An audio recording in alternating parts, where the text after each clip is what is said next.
Today we are cooking 3-bean chili for a crowd. Why a crowd? Because even if you are cooking for 2, it's just as easy to make a large pot of chili as it is to make a small one. Well, almost as easy. So let's get out a large soup pot and fill it with spicy, tasty chunks of meat, tomatoes, spices, wine, and then we'll freeze some for a lazy day when you don't want to cook or you have some unexpected guests to impress. Before we began, Cindy and I prepared all the ingredients we were going to use.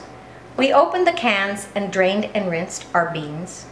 We took our sausage out of its casings and crumbled it, prepared our ground turkey and ground beef, as well as chopped our tomatoes, our olives, our onions, and the garlic that we're going to use.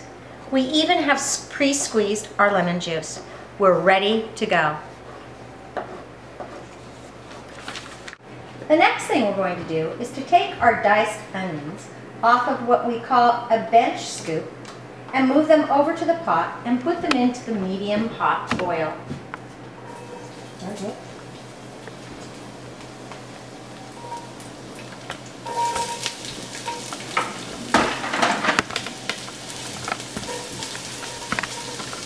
The trick to cooking onions is to keep them turning continually. Keep the heat on medium-low, and also do not let them brown. You're cooking them until you can get a good translucent color and the onions themselves are soft. We do not want to brown these onions. The onions are going to take about 8 to 10 minutes in all. About every 2 to 3 minutes, continue to stir the onions so that they cook evenly through and through. Once they're done cooking, turn off the heat and remove the pot from the burner.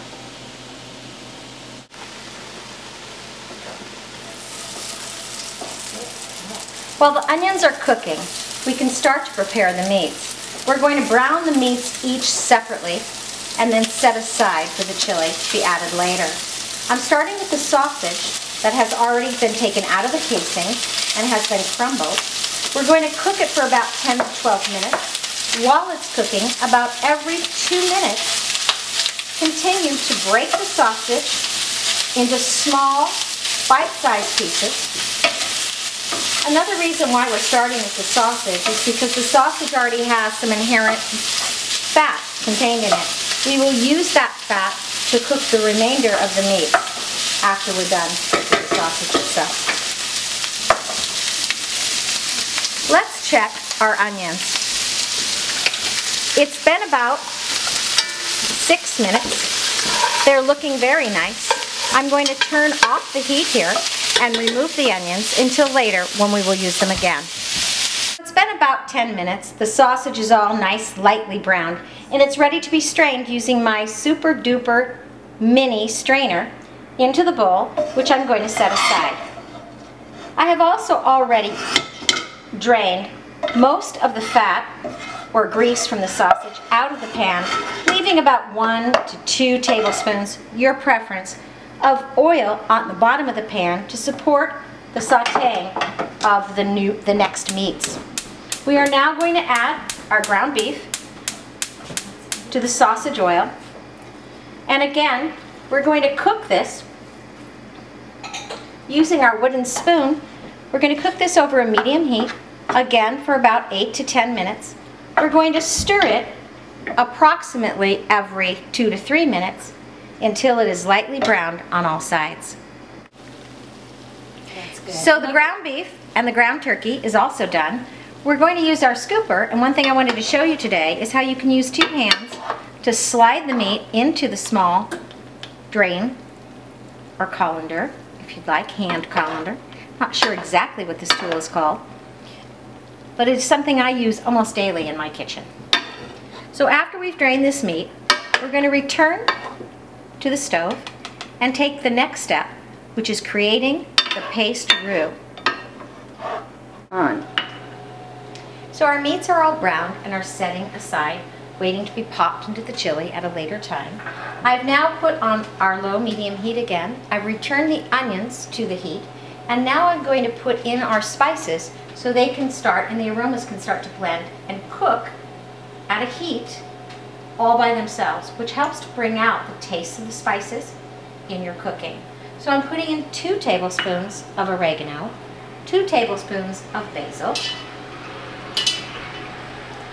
I'm putting in 2 tablespoons of cumin, and you can put in, depending on your taste, 4 to 6 tablespoons or even more of chili powder. In our family, we like a lot of chili powder, so I'm going to put in the whole 6 tablespoons of chili powder for this big batch of chili. Later on in the process, we will double check that to make sure the spices are to our tastes. I'm also going to put in 2 teaspoons of salt and a teaspoon of pepper to start. We are then going to stir in the spices until they're well incorporated into the onions, and then we're going to pause for a moment and let them cook for 2 minutes. So the spices have cooked for about 2 minutes, and I've also added the tomato paste and spread the tomato paste all in so that it is all smoothly and well covered. I am now going to slowly add the wine, and as the wine is added, I will continue to stir the mixture until we get a nice, thick, red, chili-based sauce, from which we can now add all of the rest of our ingredients and start to cook up our chili for a crowd. I'll continue to stir it until everything is well blended, and at that point, we're ready to finish our chili. So I'm now going to scatter in the garlic. I'm putting it in now, but I just want to point out you could have put it in after with the paste. The important thing is to put the garlic in at a time where it's not over a high heat and it is not going to cook for a long time and it is not going to brown. We just want it to cook long enough, and we're going to let that happen for about another 30 seconds until we can smell the aroma of the garlic. One thing we want to make sure we never do is actually brown the garlic. That would not be a good thing or a good taste. The next thing we're going to do is we put in the wine, but one of the other secret ingredients of this chili is lemon juice. Yes, I did. I said lemon juice in chili. We're going to put 4 tablespoons of lemon juice in there, not worrying if we get a little bit of extra in, to continue to create some liquid in which all of our meats and beans and olives and tomatoes are going to live. The next things we're going to do is now it's finally time for the 3 beans to pop into the sauce. So we're going to add our black beans, our garbanzo beans, our pinto beans, and if you like other beans and want to substitute them, feel free to do so. These are our favorite beans to put in our chili. We're also going to put in our olives,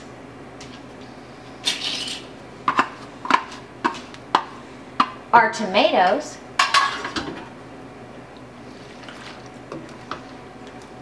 and last but not least, and boy, this is starting to look like a big pot of chili for a big crowd, isn't it? Is our meat. One thing I might want to mention is in our family, everyone doesn't like olives. So one thing that we do in our family is that we might separate our chili into 2 batches before the olives are added, and then have a chili with olives and a chili without. So our chili is ready to cook. All of the yummy ingredients are in the pot.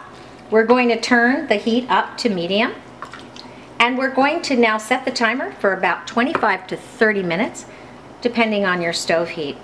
In 30 minutes, you're going to see that these tomatoes, because we used fresh tomatoes, remember you could have used diced tomatoes from a can, but the tomatoes, the fresh tomatoes, since it's that time of year where you have many, many inexpensive cook level tomatoes at your farmer's market, these were tomatoes I bought at the farmer's market, and as they cook over the next 30 minutes, you're going to start to see more and more juices coming into your chili.